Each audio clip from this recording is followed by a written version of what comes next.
There's a Hayom Yom, where the Rebbe quotes a letter from the Frierdiker Rebbe, that there are two different types of laws. There's most of the laws that we are familiar with are a result of life. They're a result of life circumstances. They're a result of certain needs. It's man-made laws, you told us. Man-made laws are there. Why? Because People command them anyway.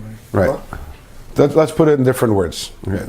If you have a husband and a wife that live alone, how many laws do they need in their house? How many rules do they need in their house? A certain amount. Now let's say they have 9 kids. There are 11 people right now in the house. How many rules now do you need to have? Much more. Much more. Why? Because the rules are a product of your needs. What? Needs. So the needs, right. Now let's say this family, they decide to buy a farm in Montana, and they grow and now they're 7,000 people the family has grown into, and their whole city. How many more rules do they need? A lot more. So the rules are constantly changing, and you constantly need to add rules and change, because when a man and a woman are living alone in a house, how many rules do you need? Yeah, a few, but b'chlalos, megefinta eitza, there's no need to have major rules. The more people you have, and the more different types of people you have, so the rules are constantly responding to the new needs that come along. And by the way, as the population of the city is going to maybe begin to dwindle, people start moving out, you'll have to have less laws or changing the laws. But in general, in life, the laws that we have in life are in response to a need. That's one type of law. A law that is the result of life.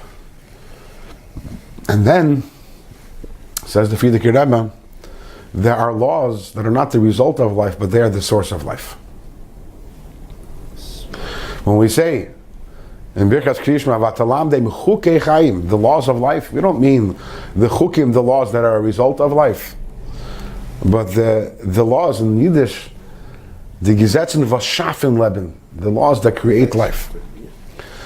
The laws of Torah are not a result of any need in this world. The world is a result of the laws of Torah.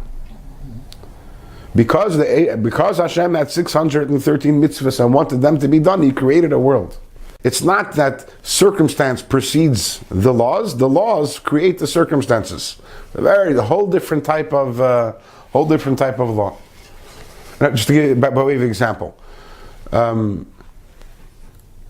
you have today different programs that are there to block viruses on the computer. Antiviruses, McAfee, Norton, whatever it may be, of different programs. Now, is it shaykh that a person should have invented these antivirus programs before computers were invented? Impossible. Or before their software? What? What would be the purpose of it? Because How you design it. the whole purpose of the antivirus is because there's a problem. The problem means there's a computer, there's a virus, so therefore, boom, I pull it. Now, the antiviruses constantly have to be also changing and adapting to the needs. Yeah. So if you look at Torah mitzvahs as an antivirus, meaning Hashem created a world, then you realize, oh my gosh, look at these people. They have this problem and that problem, and a problem, and this virus, and that type of virus, right? So I need to give them Torah. And the Torah is going to be the antivirus. So if that's the whole idea of mitzvahs, then yeah, the mitzvahs should be changing and adapting. And as the viruses adapt and change, the mitzvahs should be changing and adapting also. But since Torah precedes the world, the mitzvahs precede the world, and the world was just created in order to be able to do the mitzvah, so it's not shaykh for a mitzvah to change. It's not shaykh for circumstance to change it, because the circumstance didn't create it. A law can only change when the circumstance changes if the circumstance was the one that created that law, was the one that spawned that law. But over here it's a different story.